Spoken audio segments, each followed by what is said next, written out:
All right, Chinch, going on, Yes. brother? Yes, we're back. We're doing it. We're doing it week in and week out. Yep. We got a special one this week, man. We got a special guest this week. Good buddy of mine, man. Good buddy of pretty much everybody's. If you've ever played in the big leagues, you're a good buddy of this guy. He's one of the best dudes going.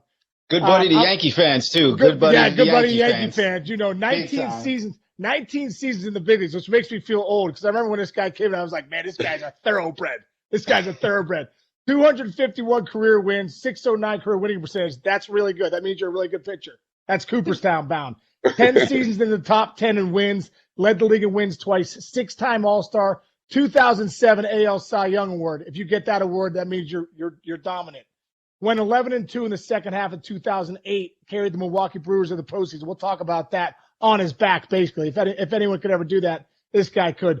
3,093 career strikeouts, which I know only one of 3 lefties ever with 3,000 Ks. I'm going to mention it again, but that's Cooperstown stuff. 2009 ALCS MVP, 2009 World Series champ with the Yankees, 4 career home runs. This guy could probably hit a little bit, but they wouldn't let him. And we think a future ballot, first-time Hall of Famer. Hey, CC Sabathia, what's up, C? What's up, fellas? Thanks for having me. What's going on? Oh, man, thank you so much for joining us, man. Where are you right now, brother? It seems like, well, one thing I want to ask you, man, because I follow you on Instagram. I'm like, this guy's in the Bahamas, you know, and he's deep sea fishing. This guy's in freaking Colorado playing softball. This guy's swimming with sharks and, like, I don't even know where that was. He's everywhere. I'm like, this guy just, like, beams himself somewhere, you know? So where are you now, C? And, like, what's been going on, dude, with you lately in the life of CC Sabathia? You know what's crazy, Case? I'm really good at retirement. I should have retired 5 years ago, bro. This is great. You know what I mean? Right now, I'm actually sitting in Philly at this hitting facility called Brain and Barrel. My 17-year-old. He's aspiring baseball player, rising senior, and he's been on the circuit. So he's been everywhere. He's been, you know, he plays for FTB, travel ball scout team, the Philly scout team. So he was all over. We've been in Hoover, Alabama. He just got back from Cary, North Carolina. We've been in Tampa. We get ready to go to San Diego tomorrow. So it's just been fun to be able to be retired, like integrate myself back into my family. I mean, because you know, when you're retired, when you're playing, you're gone. You're not dad. So like, I'm excited just to be dad, to be able to drive him to his hitting coach and like drop my girls off at summer camp. And you know, my youngest son went baseball camp at IMG. So it's just a lot of fun to be able to be home and be a civilian and like live a normal life, man. I love it. I really do. Oh, dude, I remember. say that. Oh, sorry. Go ahead, John Smoltz, I used to work with him, and he's the most obsessive golf fan and golfer of all time. We were all at work one day, and somebody turned to me and was like, hey, you going to watch the Masters? He's like, the Masters is on? And we were like, John, how do you not know the Masters is on? He goes, well, because for 25 years I've been playing on Sundays, so no, I've never seen the Masters, and now I can watch it. You know? And you know what's crazy is that, like, yeah, you miss those certain things because, you know, maybe there's a pool because you know the Masters coming up, or like, you know, there's all these different things that like, or even like fantasy football. Like because for 20 years I had a built-in a group of friends that I played fantasy football with. Well, last year I was retired. I was like, fantasy football league. You know what I'm saying? Like, I gotta find some friends to play fantasy football with. So, like, being away from the game, it helps you, like, you know, find your friend group because you have built-in, you know, basically buddies the whole time that you're playing baseball. It's so true, man. I remember. I think one thing you look back, like, you know, you have your buddies all the time, and you have that routine. Like the baseball routine is like unlike any other. Like I've been asked a couple times to be hitting coach for a couple different teams. I'm like, I'm just not willing to do that life again. Like it's such a crazy life and that routine. Like I love the civilian life too much. And I see one thing was, you know, I had one of those moments too. Like the year I retired, I remember it was April, it was May, and I was grilling out outside at my house. And I'm like, I'm looking around going, I haven't done this. That's why my wife was like, you want to go here, you want to do this, you want to do that, you ain't sitting down. I was like, babe, I had a summer off since 1997. Every year since 97, I'm working in the summertime. So now the weather's nice, I want to enjoy it myself. Oh, man, it's so true, man. It's so true. And that you don't know, until you don't know what you don't know, right? Like Yeah. like you were saying, hey, I would have done this 5 years ago. You're like, yeah, but you just didn't know. For sure. You know what I mean? It's so great. Hey, you were just down in the Bahamas with I was talking to CY, and he said you guys had a nice little birthday trip, had a good time doing some fishing. Now, I know you're a big fisherman, but CY was saying that he can't hang with you because he gets seasick. Yeah. But so, dude, when you're out there deep sea fishing, like, what are you catching? Like, what's been your best catch out there? Man, you know what? So my best day deep sea fishing was 2018, November. I remember the day. It was November 11th, 2018, and we caught 49 blue stripe marlin in one day. Wow. Oh, my God. You just hit a school of them. Insane. I wish I could go through my phone and show you the picture, but I mean, it was an insane day. It was me and my buddy Michael Palmer. We went out on a boat with Peter Miller, who's a big-time fisherman. He's got a show on Discovery. I fish with him all the time on the east coast of Florida. We've been to Guatemala. We've been to GR, Bahamas. But that day in Cabo, Case, I'm telling you, by the end of the day, we were letting them off. Like, we couldn't reel them in anymore. You know what I'm saying? Like, it was like I was exhausted from, like, reeling in fish. As soon as the boat cut off, the engine cut off, it was fish on, lines were going crazy, bro. Never had a day like that before in my life. So that was one of my better days. I like to go inshore fishing too. So I'll go every year down to Venice, Louisiana. My whole Sabathia side of the family is from New Orleans and Baton Rouge and like the bayou down there. Oh, so yeah. we'll go down to Venice, rent a house on the bayou and fish all day. Whatever we catch, we bring it up to the house, cook it, throw it all on the table, eat, and then go right back out in the morning. So I love you know what? I wasn't crazy about fishing. I went fishing a lot when I was a kid with my father, my grandfather. But AJ Burnett, when I got a chance to play with AJ in 09, that spring training in 09, we fished every day. And I just fell in love with it, man. Like, he had a boat, he had a house right on the lake. And we fished every day, and I kind of fell in love with it and, just kind of grew from there. God, so great, man. Well, you know what? Fishing is one of those things. Like, it's like golf. You start getting into it, but you get the bug. When you hit 47 marlin one day, you're like, man, this is great. This is great. This is it. Dude, I went fishing too in Louisiana. Adam Dunn, it was like his 35th, I can't remember, 30, 35. His wife yeah, with Brad Penny, right? Penny and you guys went down there, and Zimmerman came down. Well, dude, we had an unbelievable time, and we were fishing. I swear, I'm not kidding you either, bro. We were fishing like when those big oil rigs that are out in the middle. You know what I'm talking about? You gotta fish the rigs. And the tuna's like sitting around there, bro. Right? And dude, I'm from Pittsburgh where we got the Monongahela River. Like you throw your line and you might pull out a tire. You're like, we got something. You're like, oh my God, we got a Bridgestone. You know what I mean? Yeah. So when we were down in Louisiana, bro, and we were going by those oil rigs, dude, we were hitting tuna all day long, and we brought it back, and the guy, boom, he cut it for us. We were eating raw. It was like, this is the best sushi I've ever had. You know what I mean? Right there, right? Right there. Yeah. Oh man, and that's what I mean, bro. When you start doing experiences like that, you're like, why wouldn't I do this all the time? Yeah, what am I playing baseball for? Oh my God, it's so true. See, I also saw you out there golfing. Like, first off, I saw you a few weeks ago at up at MLB Network, and when we think of CC Sabathia, we always thought a little bit of a boiler, throwing 100 miles an hour, slider. And I saw you up there. I was like, "Bam, are you doing like a bodybuilding show?" Or something? like, talk about that, bro. Like, talk about your transformation, like of you just really being health conscious and jacked right now. Yeah, no, I mean, this is something that was by design. I always knew that I wanted to get jacked when I got done playing. Like, I'm a big guy, right? And I've owned that. Like, I've been as big as 335 pounds on the mound. Like, never been scared to tell anybody how much I weighed and what it was.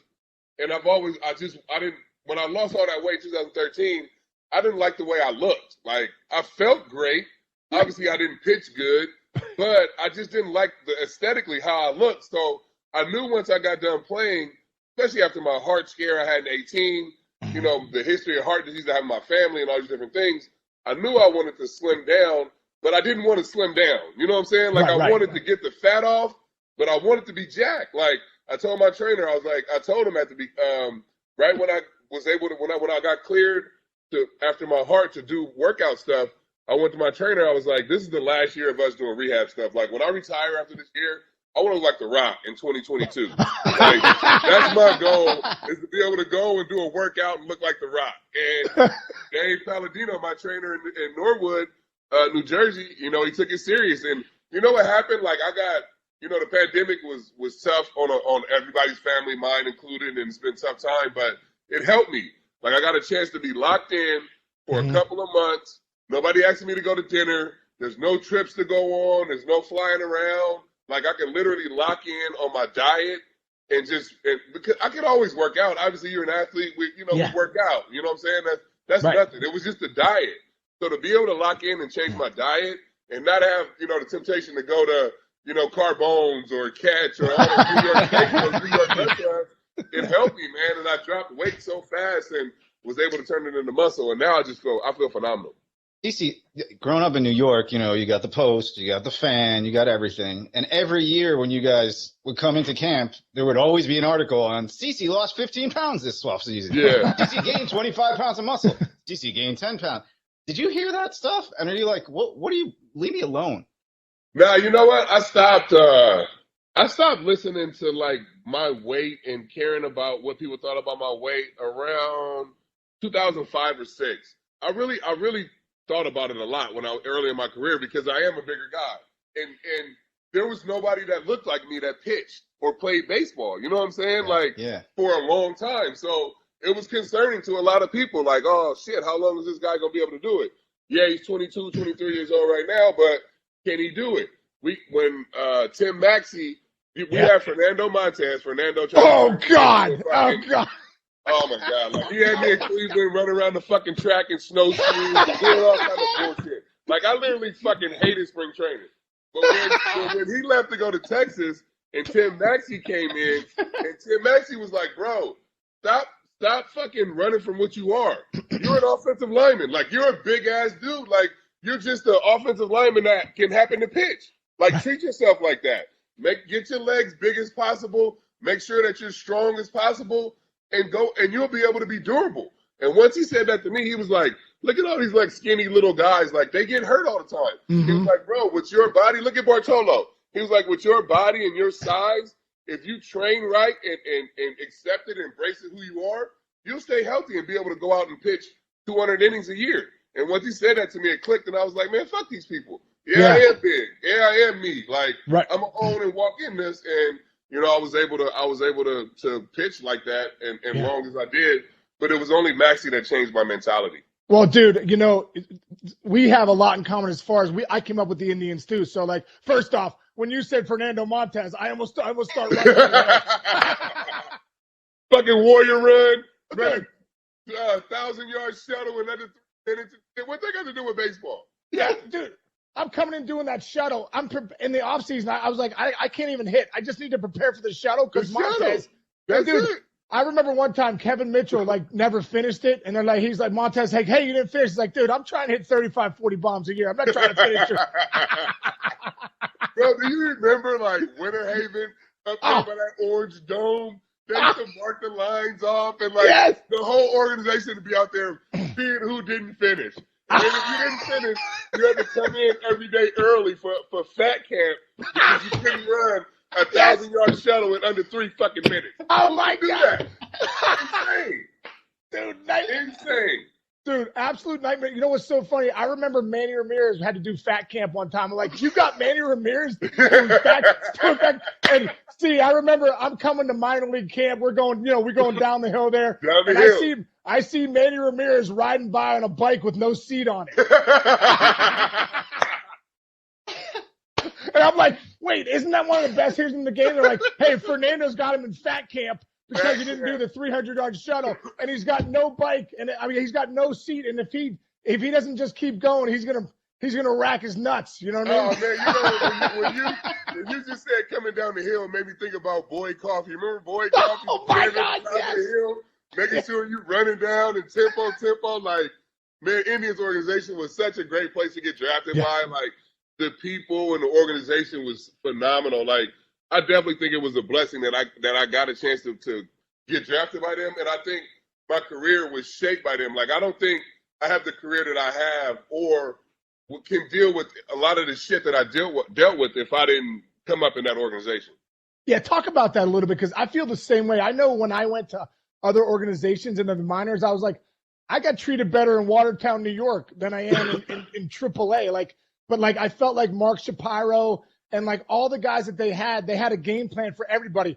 Even though you were the first round pick, I almost felt like I was a second round pick, but they treated some of my buddies that were like 12th round picks, 20th round picks. They were trying to develop everybody. I know it helped me from when I went from the Indians to the Reds. I was like, man, they developed me to be ready to play in the big leagues. I know that helped me. So can you talk about that a little bit, about your development with the Indians, and like, how did that help you when obviously you got to the big leagues, but then when you went off to the Yankees too and other organizations? Now, Case, think about it though. If you think about like the Indians organization, I always say that they're the big leagues minor league system. Like, think about all the players that came through there and got traded and like went on to be superstars in other organizations and lead their team to World Series and like become legendary Hall of Fame players, but that were raised by the Indians that couldn't keep them. You know what I'm saying? Like, like, this is just off topic. It's crazy, but like me and Curtis were talking the other day, and like an organization like Cleveland would benefit. Like, if they had a player like, say, like you got drafted by the Indians, if you would have came up through there, went to free agency, and they signed you to a $300 million deal, but you are their guy, that shouldn't go against their luxury tax books. You know what I'm saying? I like that. That'd be a great way for organizations to be able to keep their stars, right? And like the small market teams, like, if you think about the A's, if they had Zito, Hudson, and Mulder, they would have been able to pay those three guys and keep them, and now they can build a dynasty. But like, brilliant. The Indians, I think, get screwed for being such a great organization. You talk about Mark Shapiro, you talk about, Ross Atkins, Dan O'Dowd, John Hart. Neil Huntington. Are incredibly honest with you. Whether you're the first round pick or the 50th round pick, they let you know exactly where you stand all the time in that organization. And if you have a question, you can go in there and ask. Most places aren't like that.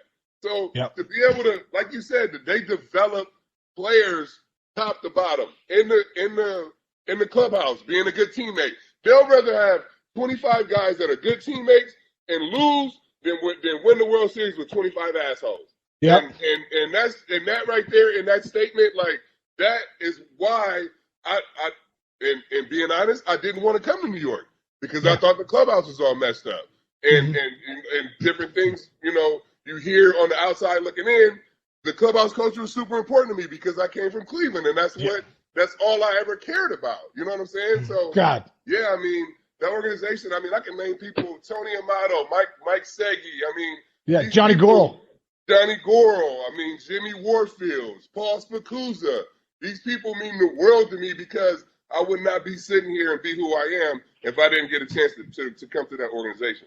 Oh my God, dude, I feel the exact same way. What's great is that I can tell the passion you talk about that organization. That's how I talk about it too, because I'm like, I was so fortunate. I thank God every day I was drafted by the Indians. Even though I got to the big leagues and a guy named Jim Thome was playing first, they're like, they're like, take your tired act to Cincinnati. We gotta go. But see, it was so funny. I go back when I came up with the Indians. We had the winter development program. Remember, they bring you up to Cleveland. How awesome was that? It was so cool.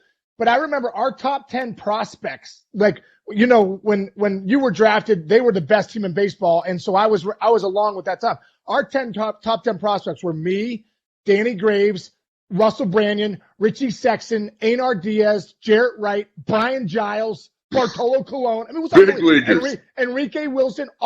I think 8 out of 10 of those guys went on to be all-stars at the other level. So I love what you're saying about you and Curtis were talking about. What an ingenious idea, because, hey, listen, for teams like the Indians that scout well, they draft well, they develop well. Hey, if you can sign those guys to a long-term deal because you do it better than anyone else, why should that go against the count against tax? you? Oh, but think about the dynasty that the Indians would have if they're able to keep their players.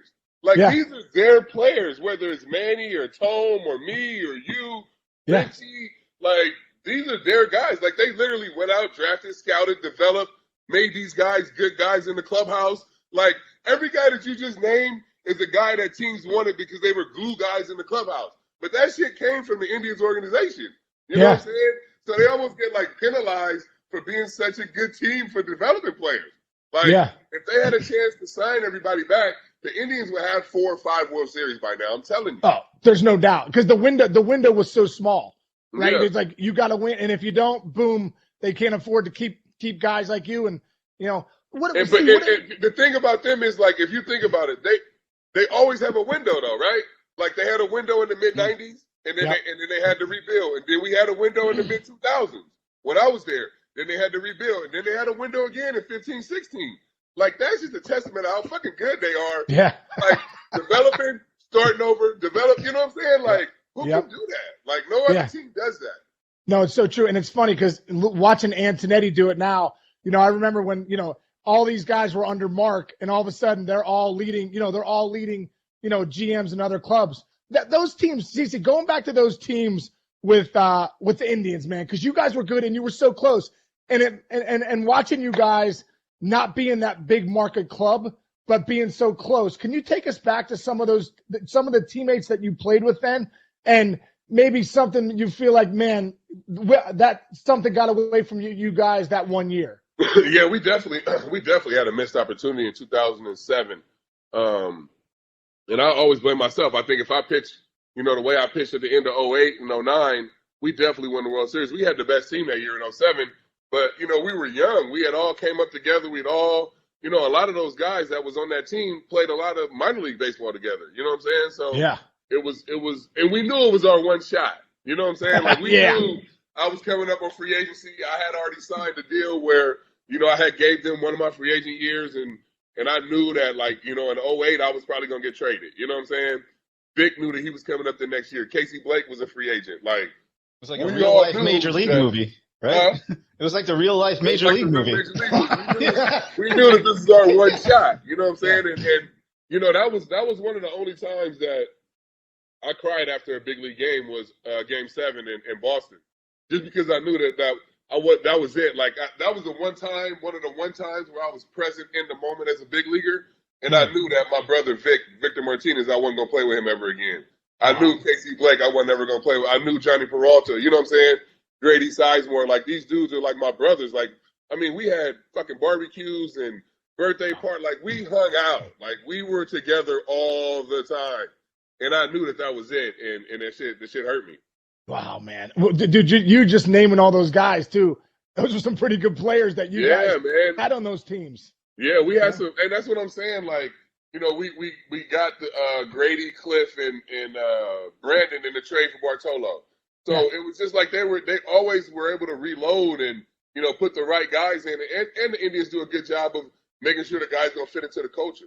They won't trade for a guy that they know won't fit into their culture. So, I mean, they had built that thing from the ground up. And like I said, I know it was my fault. If I pitch anywhere like I did in 08 and 09, we have a parade downtown, and then everybody gets signed back, and now we're all living in fucking Westlake. Yeah. Probably true, too. Probably true. See, so what about your time, so you go from the Indians and then you get traded to the Brewers, and you weren't there long, but man, like, I think in Major League Baseball history, we'll all go back as fans and look at CC Sabathia's time in Milwaukee and that dominant stretch you had. Can you take us back to that and just what it was like? Because I think, what did you throw, 130 innings or something ridiculous? It was It felt like you were going complete games. I think you were coming out of the bullpen every night. I feel like you pitched every night. Can you take us back to that and what it was like your time there in Milwaukee? Yeah, no, it was incredibly crushing for me to get traded from Cleveland, right? Like, we flew in from Minnesota, got the news. Segi came back on the plane, told me and him started crying. Like, I got a chance to see everybody. And then, like, in my drive home from the airport to my house, like a light came on, and I was like, I mean, why are you crying, bro? Like, you going to a team that got a chance to, like, a team that wants you. You know what I'm saying? Like, you have an opportunity to go to a team that wants you. I was just nervous about going into another clubhouse, another organization. Like, I didn't know how I was going to be. like I said, I was coddled. I was always with the Indians. I knew, Right. the guys are going to be good. I know the culture. I know everything. And, the Brewers called me that night, and, they were like, you can wait. It was a Sunday. And they were like, you can wait. You can come here on the weekend, get everything together, and you can pitch on Sunday before the All-Star break. And I was like, fuck that. My time to pitch is Tuesday. I'm coming. Give me a plane. I'll be there tomorrow. I'm pitching on Tuesday, and then I'll pitch again on Sunday. You know what I'm saying? So as soon as I walked in the clubhouse, Prince gave me a big hug. My best friend, Dave Risky, who was in Indians organization, was already there. Mike Cameron, Ricky Weeks, Billy Hall. It just felt like I came home. You know what I'm saying? So right away, as soon as I got there, I just felt like I was on a summer ball team that I had known these guys for 20 years. And it just made me feel super comfortable, and it was easy to get integrated. But Cece, did you have, because, I mean, you put the world on your back that half of a season, and you were in a contract year, right? Yeah. So did you have agents and family and everybody going, don't do this, don't do this, pull it back, think about your future, don't think about this team? My agent was so mad. He was so pissed. He didn't even come to the last game. Case, you know Brian BP. You know BP. BP was so mad, and we love BP. We close. We have a good relationship, and he was pissed. But like I was 28 years old. I knew I was healthy. I knew I felt good, and he was worried about me like hurting myself and messing up the money. I was like, no, I'm gonna get us more money, bro. Like, you let me go out here and pitch every 3 days. I'm in a groove right now. I'm locked in. Like, let me keep going out there. And I remember even Dale Swain. Dale didn't want me to pitch either. I had to go into his office in Chicago, and I remember he didn't put my name on the lineup card the first day that I told him I was pitching on 3 days rest.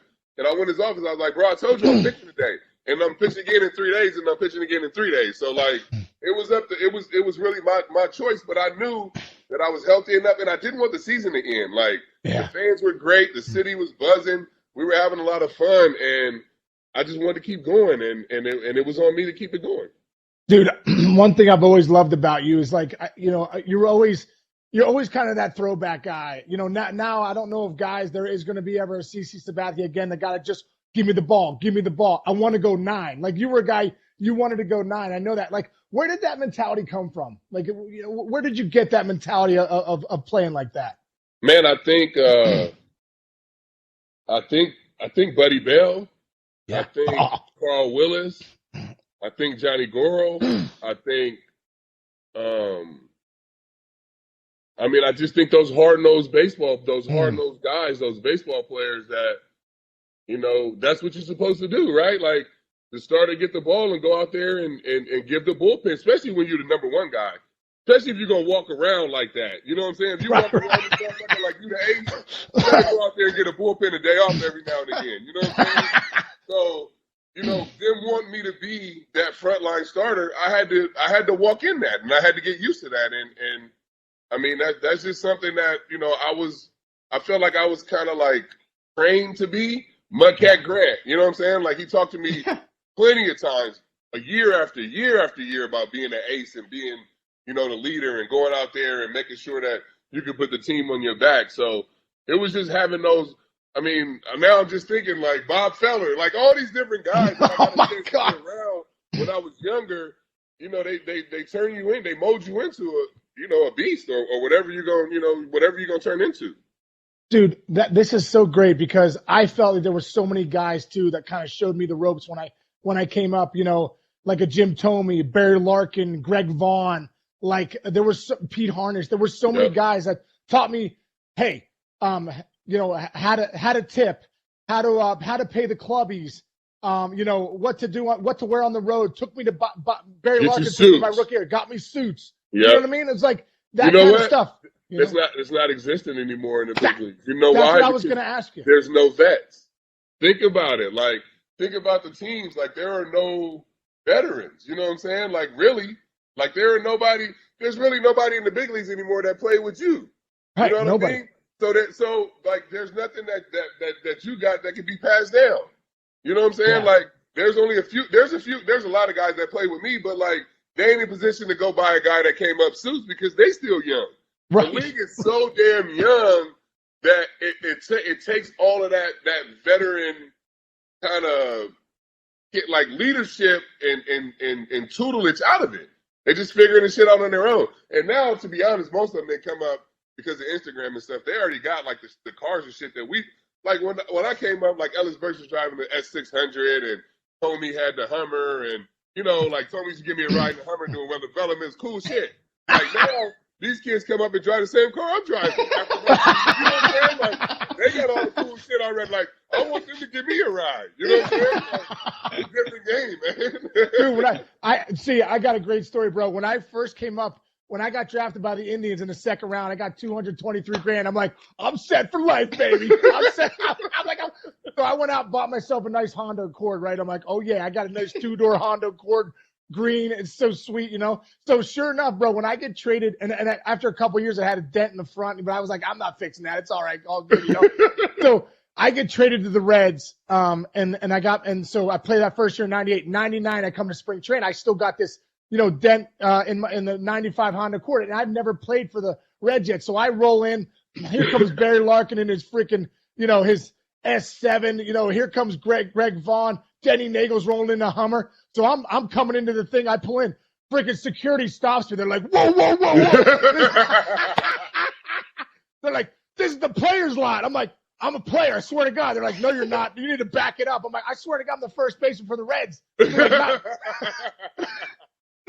They're like, not in this car, you're not. I was like, I swear I bought this when I got drafted. And they're like, I just got here. I was like, I'm going to have that Barry Larkin Hummer one day. But I was like, you got to let me in. So, dude, they had to go get security. They had to go get the GM. No, the traveling secretary, Gary Wayhoff, had to come out and say, yeah, this is Sean Casey. He's the first baseman. You can let him in. Oh, that's great. You know what's crazy is that Jim told me, so he had that tan Hummer. Oh, yeah. He used to always give me a ride in that thing. So after my first year in the big leagues, guess what I bought? A tan Hummer. So I come to spring training the next year, and Johnny Mack was like, bro, what are you doing? Like, you bought a Hummer? I was like, hell yeah, I bought a Hummer. He was like, oh, they're going to kill you for that. So, like, he was giving me shit all spring training. I signed the deal that spring training. So just to fuck with him, the day I signed the deal, I drove to Tampa dealership and bought an S600 and drove it in the next day. Yeah, I was terrible, man. I was terrible. I just thought of something real quick. It popped into my head that, like, you get into a fender bender and you start yelling at the guy in front of you, and you get out of the car, and the two guys that get out of the other sides are Jim Thome and CeCe Sabathia. Drop dead. Oh my God, dude, it's so great. So after your time in Milwaukee, you signed obviously you were the big free agent that year, you end up going to New York. Like, were you why New York? Why did you end up picking New York? Because, like I said, it wasn't my first destination. I'm from the West Coast, obviously, grew up in NorCal, close to Oakland, close to San Francisco. So for me, I wanted to play for the Dodgers or Anaheim. That was my choice to play. Just to be on the left coast and have my family be able to come down. But then after analyzing everything, and like I said, when I said the Brewers traded for me, that was a team that wanted me. The Yankees really wanted me to come here, and me and my wife sat down and for me at that time, the only thing I was concentrating on was trying to win a World Series. And how can you turn down the Yankees if that's the only thing you want to do? If you want to win, come to the Bronx. They give you the best chance to win every single year. So if you talk about that you're a winner and all this shit, and all you care about is winning, how could you not put the pinstripes on? And if you have that opportunity, you have to jump at it. So did I necessarily want to come to New York? No, but I felt like it was necessary and I had to. And another reason I think I didn't want to come here too is because my father passed away in 2003 and we were really close. And he always wanted me to pitch for the Yankees. He always told me that George Steinbrenner was going to come get you when you're a free agent, blah, blah, blah, blah, blah, you're going to pitch in the Bronx. So when the opportunity came around, like, I didn't want to come here and then fail and then, mess up his dream of me pitching in the Bronx and not be able to live that out. So I was a little scared of that too at the same time, but I was just glad everything was able to work out. Like, I got here. It's been great. I mean, it's been 13 years now, and this is my home. I'm a New Yorker, integrated into the Bronx. We do stuff at the Boys and Girls Club, me and my family. My kids grew up, basically in New York. So, it completely worked out. And I thank Brian Cashman for really pursuing me and really, really, really, talking me into coming here. Isn't it amazing? Because it's like a tale of two lives. You come up with the Indians as a kid, you get to the big leagues at 20, you play your years there, but then all of a sudden, most of your life you're a Yankee. You know what I mean, it's crazy, but that's what happens when you play 19 years in the big leagues. You can have almost two lives, you know. And that's what I say. Like I definitely wouldn't have been prepared for what the Bronx was had I not been an Indian first. Yeah. You know, and that's why I say they do a good job of preparing, players and molding players and, turning them into leaders of other teams, which they should probably be leading, the Indians clubhouses. Yeah. Tell us about that team in 2009. And, you had A.J. Burnett was a big free agent. I think Mark Teixeira came over that year and they were spending the big bucks. And guess what? It worked out. So tell us about that year in 2009. What was that like with the Yankees? Yeah, no, it worked out. It was great. I mean, getting a chance to come to New York and have a chance to play with Mo and Andy, it changes you. It shapes you, and having a chance to sit with Andy every day, I think it, prolonged my career. He definitely helped me understand what it is to be an ace in New York, what that pressure is like, to embrace that pressure.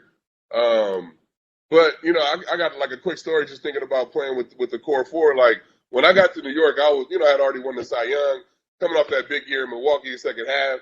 So like now I'm CC Sabathia, right? Like I don't fucking run in the outfield or do fucking plays. First day of spring training, I see like the clubby coming around with the shoe. Like he got a bag and everybody putting their running shoes in there. And he was like, "Oh, this is for the guys that's gonna run out on the field, the pitchers after PFP." And I was like, "Fuck that! I'm not putting my shoes in there." So I see Andy and Mo and everybody put their shoes in there. So we get done with PFP. And now, like, it's time to go do the running. So I, start heading back to the weight room, but I see Andy and Mo and all these veterans start to go out to run.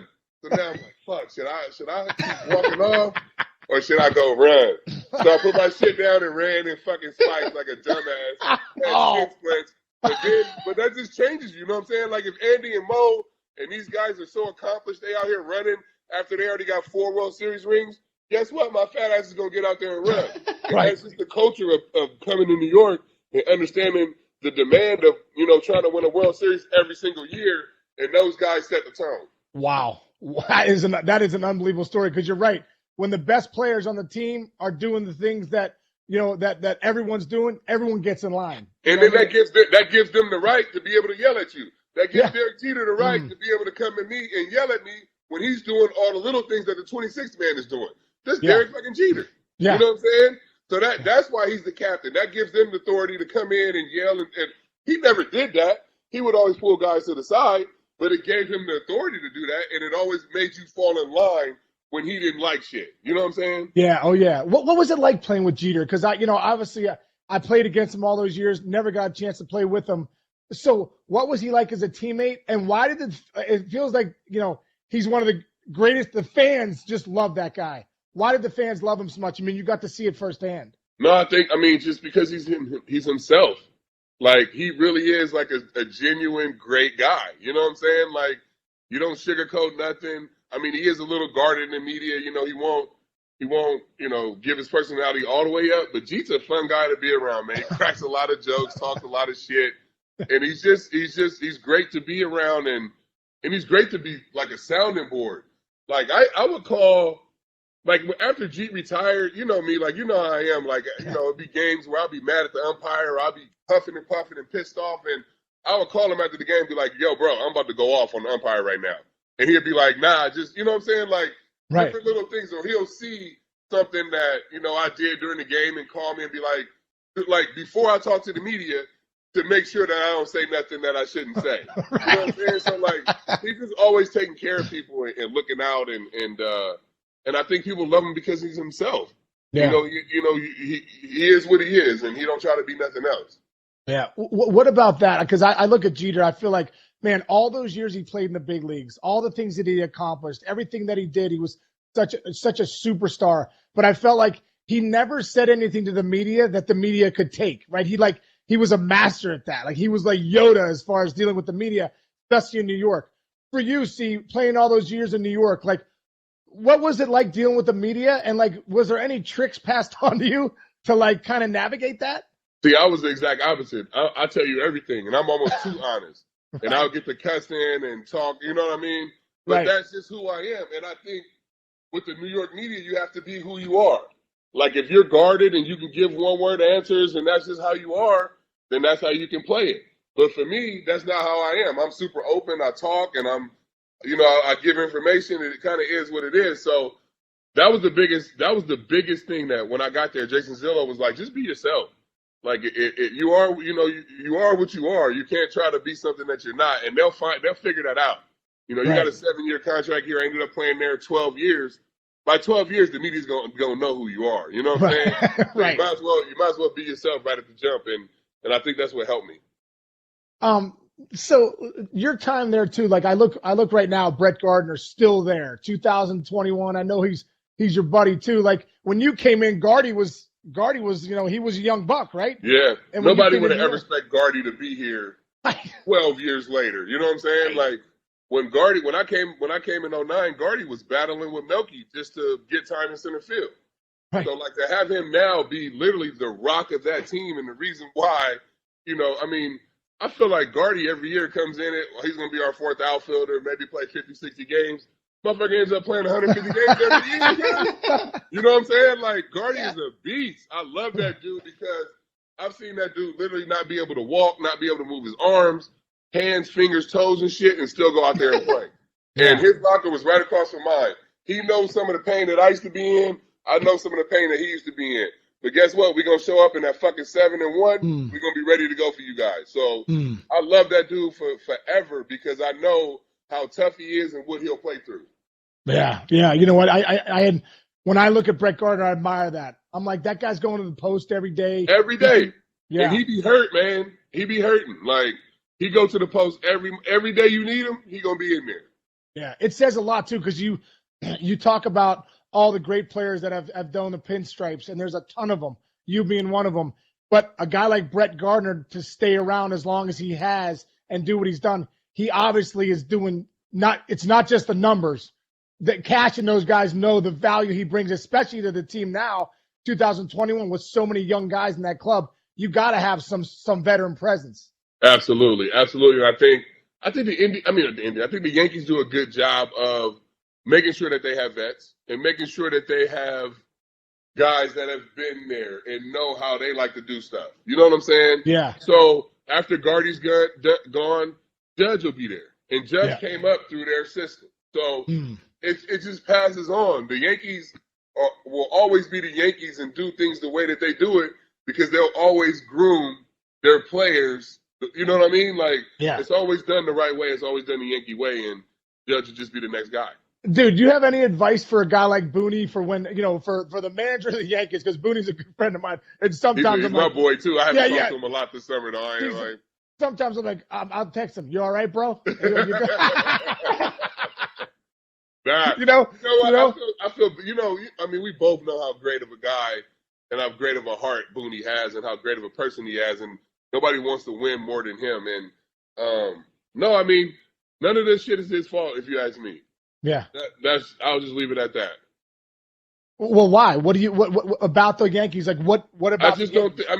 You can't manage what you don't have. You know what I'm saying? Like now that the rosters, got a little more. It's a little more mixed up and it's a little more balanced. We'll see. But I just don't think that you can blame him for some of the things that have been going on. And maybe I'm biased because that's my homie. You know what I'm saying? So maybe you can't ask me. And that's what people ask me, like, how was it playing for Boone? And I say, don't ask me because that's literally one of my good friends. So you can't. I'm biased in my answer. Yeah. Well, and sometimes I'm watching. I'm like, man, they had another 6-run lead and they gave up 7. They had another 5-run lead and they gave up 6 in the ninth. Like, and when I see Rizzo there and now Gallo, you realize how right-handed heavy they were. Like, wow, that's not. If you're facing a lineup, see that's all right-handed dominant or left-handed dominant, you can navigate that pretty easy over time. Pretty easy, yeah. Later in my career, if you would have put all righties in the lineup, I would have had a pretty easy game. Right. Early in my career, you put all lefties in the lineup, I would probably have had a pretty easy game. You know what I'm saying? Right. So it's just when you're dominant one way, and the pitching is designed to get righties out, like those big, powerful right-handed hitters that we have. All the pitchers now pitch 4-seamers at the top of the zone. it's designed to get those guys out. So Yeah. why would you have so many of the same guy in the lineup when the pitching is literally designed to get those guys out? Right. You got to balance the lineup a little bit. And that's what I always say. Me and CY always talk about. I always say, like, now, getting hits in the big leagues is a skill. Like what David Fletcher can do, what Nick Madrigal could do, like that's a real skill now, getting hits. Guys don't really know how to get hits. You know what I'm saying? Yeah, like, totally. They just stand there approaching. If they hit the barrel, they it'll be a double or a triple or whatever. But they just trying to go deep, guys. Like it's a real skill now. DJ LeMahieu, he has a skill on being able to find the barrel and put the ball all over the field. Like not many guys, not a lot of guys in the league like that now. And I found that because it was easy for me to pitch with fucking 85 and 88 because these dudes just trying to go deep all the time. You know what I'm saying? Here's a little changeup. Yeah. Here go a little changeup. Here a little cutter in your hands. Like, yeah. Dude, talk about that. Because listen, bro, I faced you when you first came up and I was like, wow, that's a little different. Like it was like 98. You were such a big dude on the mound, wipeout slider, like your stuff was next level, and it was in Cy Young Award 2007. But as your career went on, you were able to pitch 19 years in the big leagues. Your stuff started to go away a little bit as far as your fastball. But all of a sudden, you reinvented yourself and almost became a better pitcher. Can you talk about that, the reinvention of yourself in New York? No, that was Andy, man. That was all Andy. If you look at the second half of my career, that's Andy Pettit throwing the cutter, the changeup. You know what I'm saying? Two-seamer, little backdoor slider. So having a chance to sit with him all those years and really like pick up some of the stuff that he was doing when my stuff was good. So I would like watch him when I was with him and my stuff was really good. I would pick up and try to pitch how he was pitching. So I was already like formulating myself into turning into him. But as my stuff diminished, he taught me the cutter, and I really literally had a chance to learn firsthand from what I think is the first ballot Hall of Famer. Like, I'm sitting here next to this guy every single day. He's like my big brother, and I can learn from him. He's open. He can tell me everything. We have a great relationship. We talk about everything across the board. It just made it so much easier. And you're right. I feel like the second half of my career, I was a pitcher. I wish I had the knowledge that I had the second half early, because I would have been DeGrom. A lot, but that's how it goes. It is what it is. But yeah, having a chance to sit and talk to Andy and learn, and Larry Rothschild, really shaped the second half of my career. Yeah. Now nowadays, see, like I look back at your career, and as a player, bro, who the Hall of Famers are. No, so for me, like when I look at Lance Berkman, I go, I don't care what people saying he's off the ballot, all this stuff. Lance Berkman's a Hall of Famer. It's so freaking annoying when I see some of this stuff. Like Torrey Hunter, man, come on. Torrey Hunter is a Hall of Famer. I watched it day in and out. So when I faced you, see, I'm like, and then I saw your career go on as my career was over. I'm like, this guy, CC Sabathia, Hall of Famer. So Cooperstown's starting to come up for you. Like, would that be the icing on the cake for you? Do you think about that going to Cooperstown, and what would that mean to you if it did happen? You know what, Case? I think about it now. I never thought about it when I was playing. It's incredibly humbling to even think about me making it to the big leagues, like where I came from. So to just think about like my name being mentioned to go to Cooperstown is a blessing. So, it would be icing on the cake because I never even thought of any of this stuff. You know what I'm saying? Like, right. I seriously didn't. I never thought.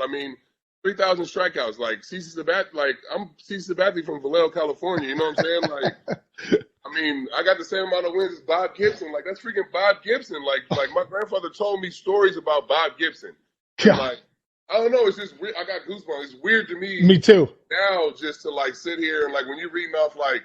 My numbers almost like for me, it's like, did that shit really happen? You know what I'm saying? Like for real, I sit back and like now that I'm detached from it, it's just like, dang, it's crazy. It's weird, man. It's a blessing, but yeah, it would be incredibly humbling to be able to get into Cooperstown. And like I always tell my wife, like I love get-togethers, right? Y'all see me everywhere. I have like a lot of people with me, and I'm getting people together. Like I feel like Cooperstown is like the ultimate get-together. It is. So like I need to be in that group. You know what I mean? I need to be in that group so I get together with these guys. Oh my God. Well, bro, you're one of the best lefties of all time. Let's make no mistake about it. And when you go into Cooperstown, I'm hoping I'm up there to be there because that'll be Really, really something special, man. Really something special.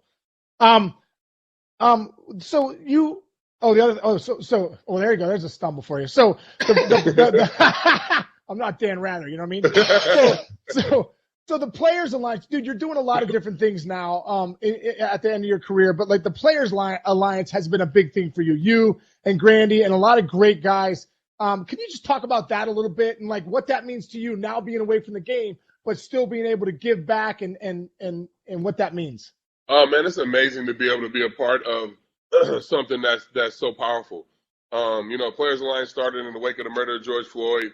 We made that video, and then the guys were just like, "What are we gonna do next? Like, how are we gonna impact the game and the youth?" And so many different guys do things across the board. Whether it's Jason Hayward, Mookie Betts, Dom Smith with his BBG, Marcus Stroman, myself, Curtis Edwin, D. Gordon. We all do stuff. Sheffield.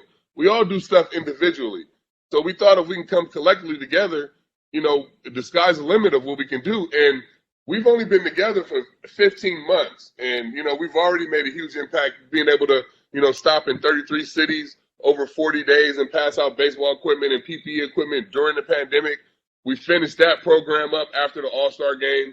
And we just planning on expanding and doing more showcases, more camps, definitely attacking trying to get more kids in the filter of travel ball and whether it's perfect game and these different things and more kids in the front offices and integrated in the top of baseball. So it's just a lot of fun to be able to be connected with all the guys and hopefully make a change in the game. TC, are you starting to see kids choose baseball more that you guys are out there? Because I know we know Harold so well. He's such a big proponent of what you guys do, and he's always said, get the kids the bats, get the kids the balls, and show them that we'll help you. We'll help you play this game because you can just pick up a basketball and go play wherever you want, right? Yeah, it's crazy, absolutely. And when I was playing, I even made the statement. I said that the game was dead in the black community. It is absolutely not. The kids just don't have the opportunities to get to a perfect game showcase, to get to these different things. And not for nothing, I love Perfect Game, and they're a great vehicle. And they made it easy for scouts just to go to their showcases. You know what I'm saying? So hopefully we can partner with them and, do some things to get some of these underserved kids to their showcase. There's a kid right here at this hitting facility that I'm at right now that's fast, ran a 6'2", got some pop, nobody's ever seen him. You know what I'm saying? He's a catcher, nobody's ever seen him. So, he's a perfect example of kids that are slipping through the cracks. And we say that the kids aren't playing, they're just not getting the opportunities. They playing. And they playing all over. They definitely just not getting opportunities to get to the next level.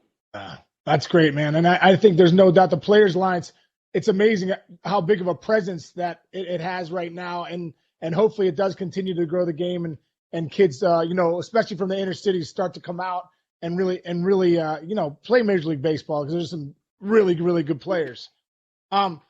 See, also too, like you just wrote a book. And you've been on like a book tour, right? It kind of been on a little bit of a book tour. And just another thing, you're in with sharks, you're a freaking fish, you do book tours, podcasts. I mean, it's unbelievable. So first off, like, why did you write the book? And like, what was the message you were hoping to get out with the book? The book was, the message was, hopefully, I could help somebody that's struggling, that went through the same things that I went through. For me, I wrote the book, really for my kids to be able to have my words when I'm done, or when I'm gone, and, to be able to help them. So, being able to have a chance to write a book, in the first place is cool. And to have people receive it well is awesome. Well, you know what? I'm looking into writing a book, and I'm like, man, this is a lot harder than I thought. So did you have like ghostwriters help you write? Yeah. No, there was a guy named Chris Smith, a ghostwriter that definitely helped me. He co-wrote it with me. And we just did interviews, and it made it easy just talking in long form. And it was easy to get my thoughts out that way. Yeah, that's awesome, dude. Well, just a legend of CC Sabathia goes on after baseball is done. But see, man, I can't thank you enough for joining us, brother. We know Chinch and I were talking to you. You've been podcasting for 4 years. We've been podcasting for 4 months. So man. Can't thank you enough. So we appreciate you coming on and helping us out and just breaking things down, bro. But I love you, man, and I'm proud of you for all the things you're doing the impact you're making on lives out there. And like I said, hopefully I'll see you at the network here soon, but more importantly, hopefully in a couple years, I'll see you up there in Cooperstown. I hope so, man. I appreciate you guys having me on. Thank you. Okay, C. All right, man. We will see you soon. Hopefully we'll do CC Sabathia tune down the road. Maybe we'll be going for 4 years at that point. No doubt. No 9-90 case? Want to do it quick? Oh, yeah. No, wait. One more thing before we go. We do it. It'll just be a minute and a half.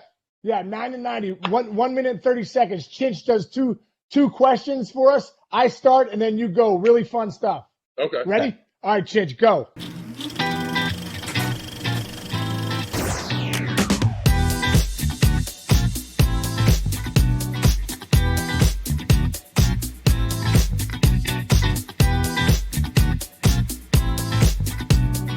All right, we'll do it really quick. All right, Casey first. Better beaches, West Coast or East Coast? Well, I'm a Jersey Shore guy, so I'm going to say East Coast. I'm going to say East Coast. Oh, East Coast. Would you rather sit in a middle seat in coach on Spirit Airlines for 6 hours or have the hiccups for 24 straight hours?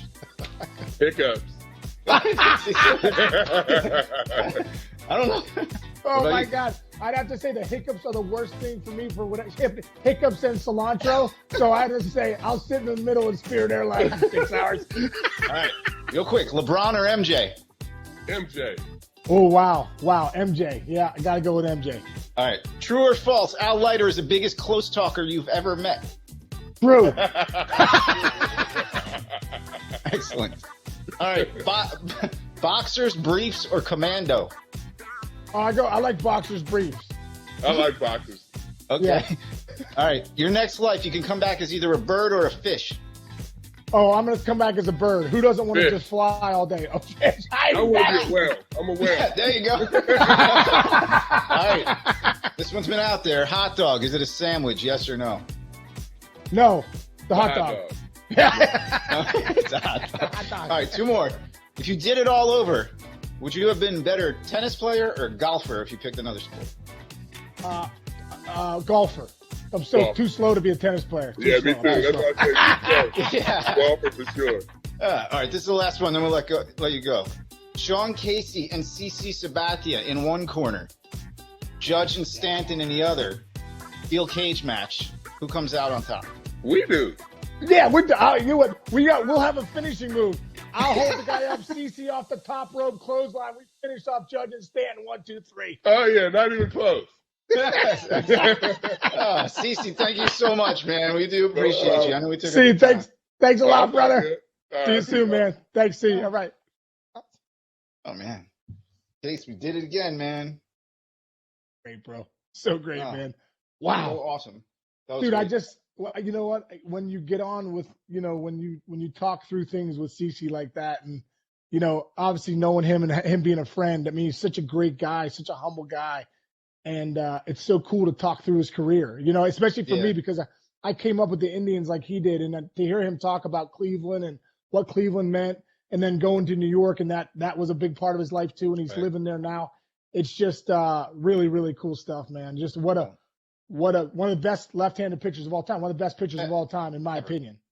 Ever. Oh, and by the way, I didn't get too fanboy here. Dude, being a New Yorker, when he got here and just the way he carried himself and the way he handled this place, because it really is it's not easy. It's not easy to even live here, especially if you're not from here.